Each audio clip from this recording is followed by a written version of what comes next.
And now, if people can manage to stay, we have an excellent short last session with a number of speakers. So if the speakers want to come to the front of the room, and we can introduce them one by one. And there's a question on AMR that I'm saving up Michael Keenahan for Dervla Morris, who'll be along shortly.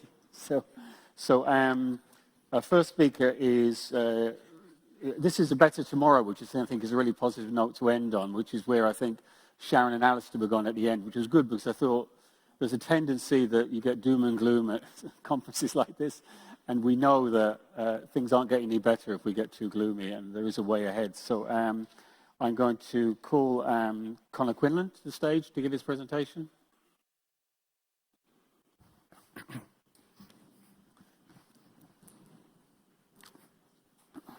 Thank you very much. So I'm going to talk about climate change in the Irish mind, the EPA study that's been going on for the last couple of years. Why am I going to talk about that? Why is it important? Well, quite simply,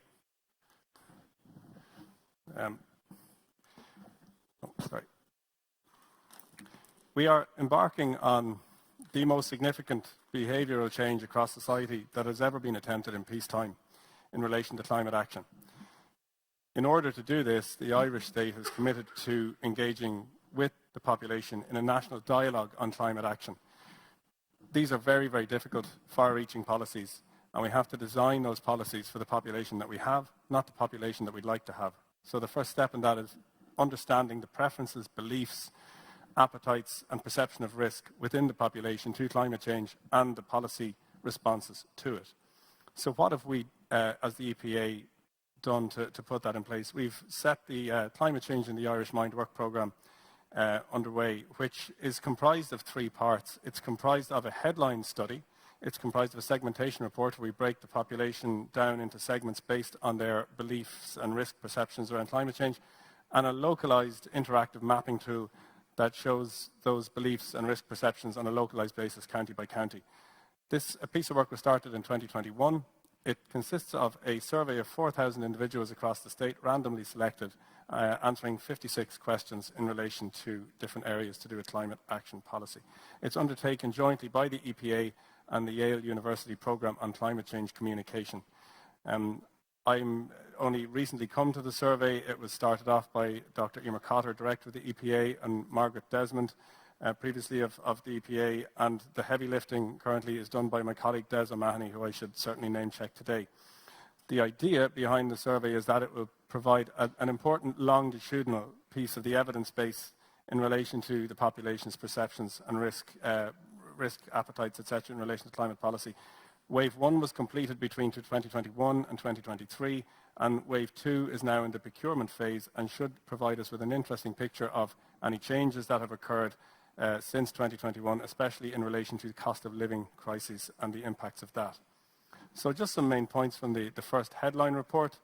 It was divided into 3 sections. It looked at climate change beliefs and attitudes, climate policy, preferences, and climate-related behaviours.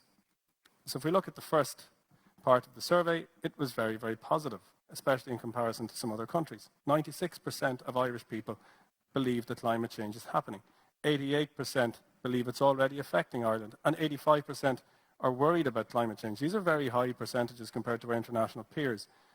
94% of respondents trust scientists in relation to their information on climate change, which is huge when we see the discourse in some of our neighbours in relation to experts and distrust of same. And 72% of people discuss climate change with family and friends. So on the face of it, we accept the science. It's very positive. You know, there's no issue with the message. But what's interesting, the data is quite rich and it's nuanced when you go down into the layers underneath. If we look at the top line there, how much do you think climate change will harm future generations, people in developing countries, plants and animals, people in Ireland, your family, your community, way of life, you personally?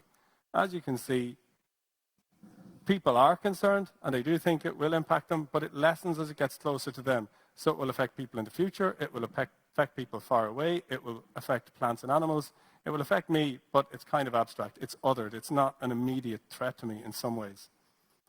In relation to the policy space,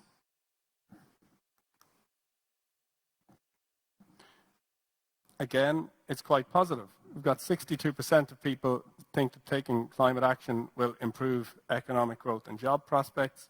79% of people say that climate change and climate action should be a very high or a high priority for the Government of Ireland.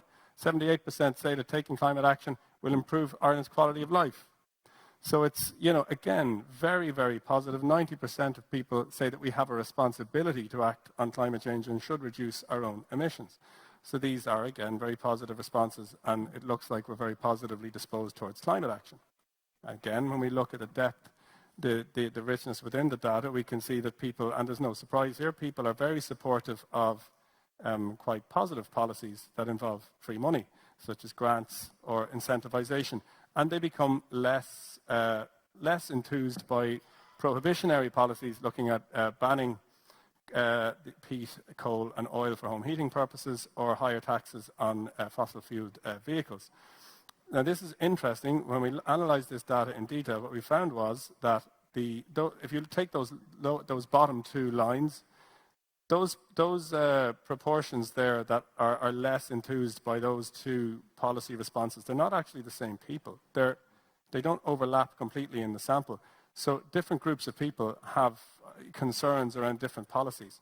And also, if we go back to the first slide, nearly everyone accepts that climate change is real, and nearly everyone says that we need to do something about it.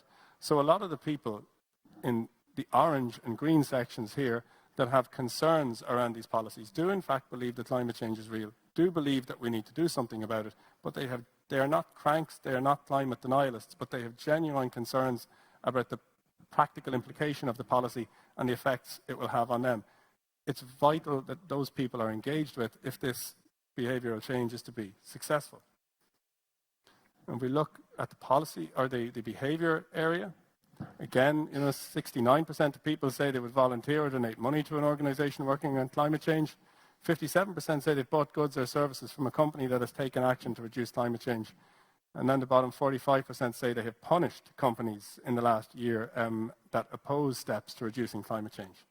Again, a quick look at the data. The top line there says, over the past 12 months, how many times, if ever, have you bought a good or service from a company because they've taken action to reduce climate change?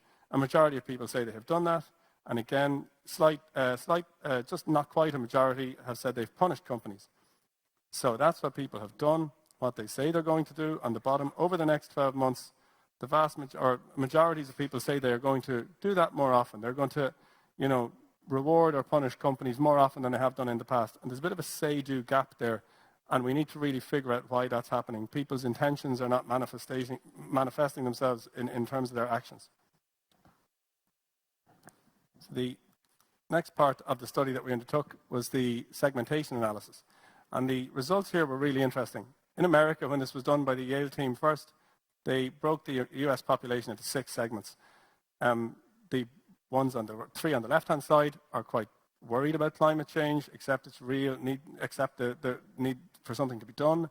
The 3 classes on the right, quite dismissive, more dismissive as you move to the right. When this was repeated in Ireland, we only had 4 classes. We were missing 2 of those sceptical classes. And what we found was that 85% of the population was either alarmed or concerned about climate change. So we have a vast majority in the population that accepts that something needs to be done. It might be easy to do it, but they have no underlying objection to it.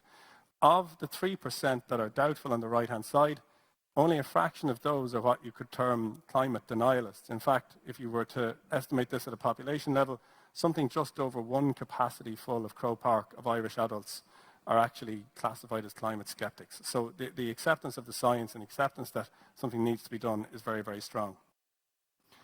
When we look at, again, some of the detail in this, based on the census, the last census, the urban-rural divide is about 70-30%. And that's reflected across all the classes there. You can see those pink and blue bars. None of the classes sorry, not the pink and blue bars, the grey and green bars. None of the 4 segments show an urban-rural bias, which is really, really interesting.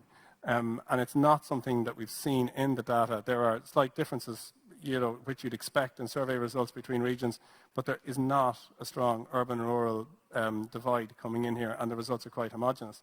Also, in relation to male-female split, a slightly higher proportion of the alarm segment are female, but not considerably so. And at the concerned, which is 48% of the population, It's 50-50 male-female. That segment, that orange segment in the top right, I would propose is the middle Ireland that we talk about so often. But between the alarmed and the concerned segments, you have 85% of the population. That's where the effort to engage, to target and to motivate for behavioural change should be focused, because there's already a majority positively disposed towards it. They have concerns, they have to be addressed, but they are positively disposed. So in summary, what I would say, the Irish population accepts the need to take action, and they also believe that action will lead to an improved quality of life. Climate denialism is largely absent, which is a hugely positive finding. Also, as I mentioned in passing, it's also not politicised, and it's something we have to protect very carefully here. You can't tell someone's climate change beliefs or preferences based on their political preferences, and that's something that is very, very constructive in the debate. Just transition and perceptions of fairness and equity come out in the survey as very, very important, and Irish people largely support redistributive policies whereby carbon taxes are used to subsidise and assist those who are suffering most or finding it most difficult to adapt to the changed behaviours that would be required. Unsurprisingly, support softens for prohibitionary policies. There are issues to be addressed around climate literacy. People, they trust experts. They don't necessarily always understand them. There is an othering, there is an abstraction there that it's going to happen to people in the future, far away, someone else, not me. And there is a say-do gap, and further exploration of that is underway. Nuances in the evidence highlight the importance of targeted behavioural science research, effective engagement and communications. We can see from this and from other surveys that dissemination of information, reports, scientific papers don't change behaviour. There's a communications piece there that has to be very carefully crafted as well if we're going to achieve the behavioural change. Also, and I think it's been touched on previously today, there are significant opportunities here to link outcomes across policy areas: climate, water, biodiversity and health. There is an idea of super actions, much in the health sphere and the nutrition sphere, the way we talk about superfoods. It may not be scientifically precise, but it's very empowering. And there are super actions, such as cycling, such as taking one less flight, that will touch on nearly all of those policy areas in a positive way. And it's something that we have to look to in making the message here for behavioural change digestible and effective. Thank you very much.